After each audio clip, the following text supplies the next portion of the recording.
Okay. Shabbat Shalom, Parashat Kedoshim. We are all still recovering from the festivities of Pesach, and we immediately are sent into a radical and difficult transition as we commemorate the memory of the 6 million Jews slaughtered during the years of the Holocaust. Parashat Kedoshim, so appropriately situated this year. All these holy souls that were taken away from us presents us with a difficult challenge. Kedoshim tihiyu, we're told. Be holy. Be sanctified. What does that mean? How do we live our lives in such a way in which one would say, Ki am kadoshata, you are a sanctified nation?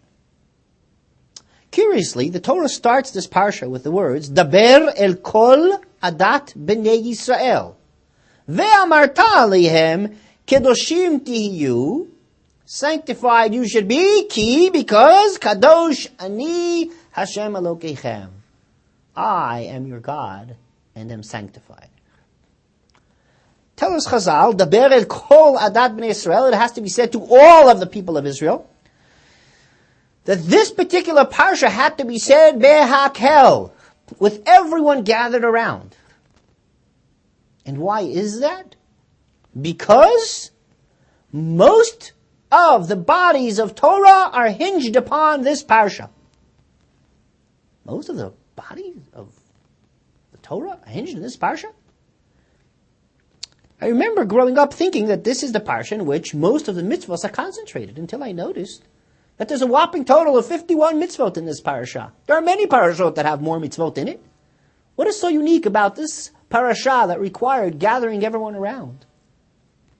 And why is the laws of the Torah hinged upon our proper understanding of the messages of this parasha?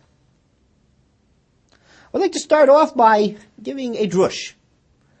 If you notice carefully at the beginning of the parasha, after we are told that we have to be sanctified because God is holy, the pasuk ends with Ani Hashem Elokeichem. The next pasuk, Ish aviv imo v'aviv tirau ve'et shabtotai tishmoru. Man has to revere his mother and father and keep Shabbat because I am your God. And the next pasuk is Al tifnu el elalim ve'elohei masecha lo tasu lechem. Don't turn to idols and do not worship statues or masks, because Ani Hashem Elokeichem. Sounds kind of repetitive. If it wasn't God saying these words, it's almost like an act of megalomania. Ani Hashem Elokeichem, Ani Hashem Elokeichem, Ani Hashem Elokeichem. We got the point. Why the repetition? My father pointed out to me that there's a very profound and deep message here. We often think that we could judge another Jew by the virtue of his behavior. How foolish we are when we are not able to see the great holiness of another Jew. Comes the Torah and tells us, yes, you may think that you are able to be holy and therefore you are worthy of the relationship with God, in which God says, Ani Hashem Elokeichem. Yes, that's a wonderful step, a wonderful goal to be a holy nation. But you should know that there are people that are not going to achieve such greatness. For them, the essence of what they do is going to be that they're going to respect their parents, they're going to keep Shabbos. Simple Jews, following the rules, following the laws.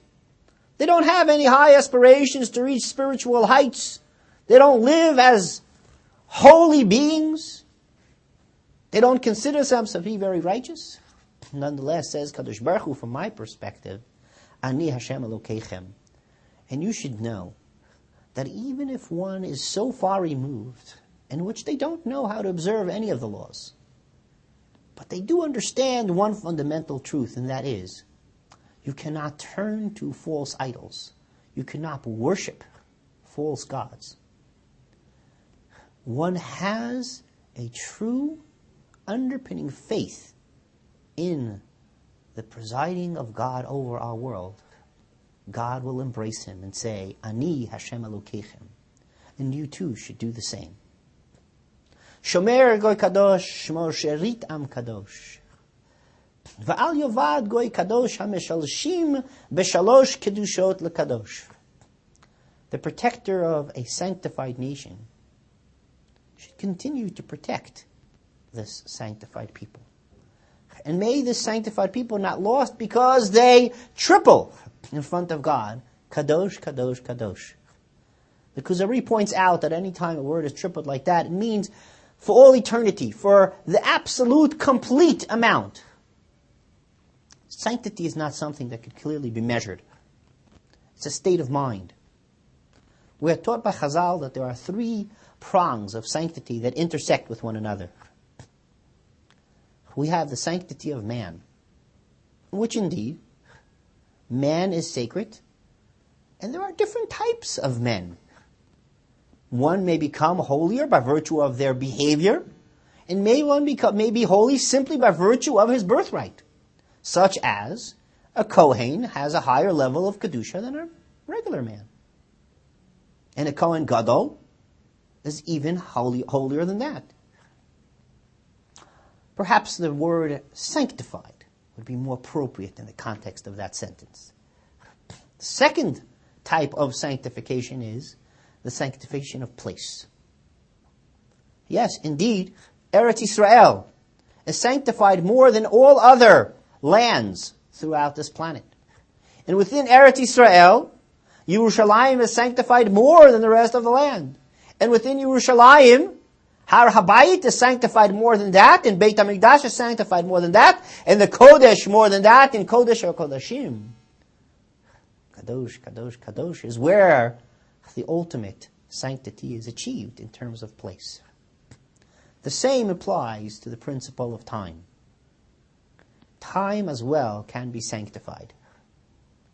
We can sanctify every moment of our lives, but there are those times that are inherently more sanctified than others. Just as Shabbat has a greater deal of sanctity than the weekdays of the week, so too does Yom Kippur achieve the status of a Shabbat Shabbaton, a higher level of sanctity, a special day. These forces intersect with one another.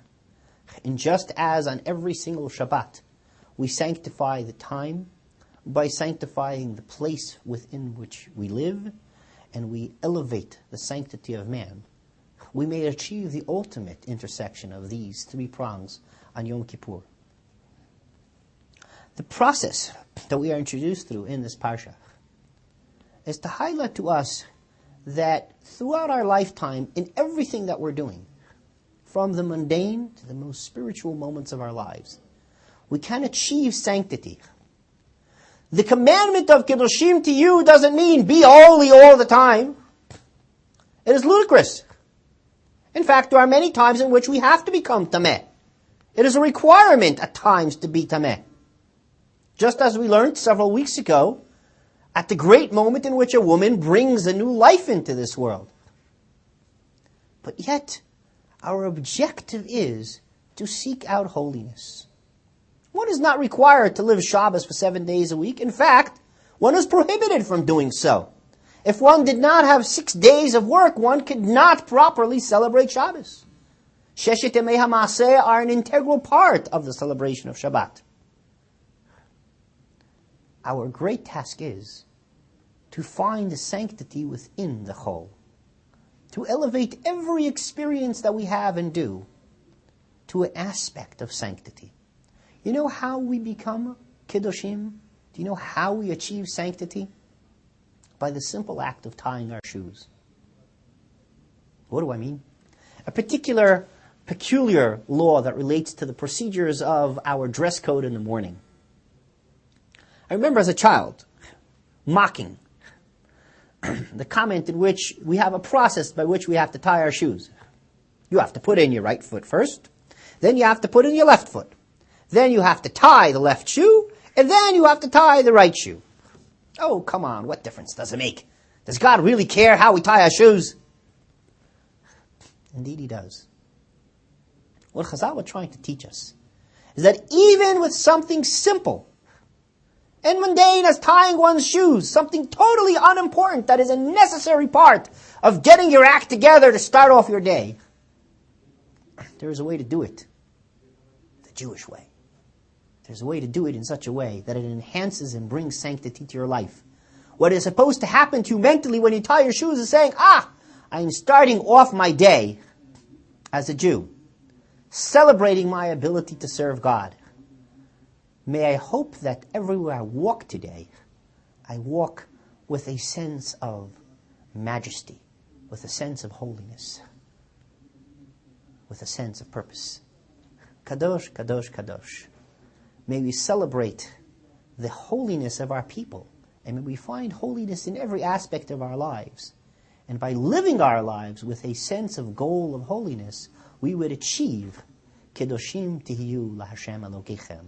Shabbat Shalom.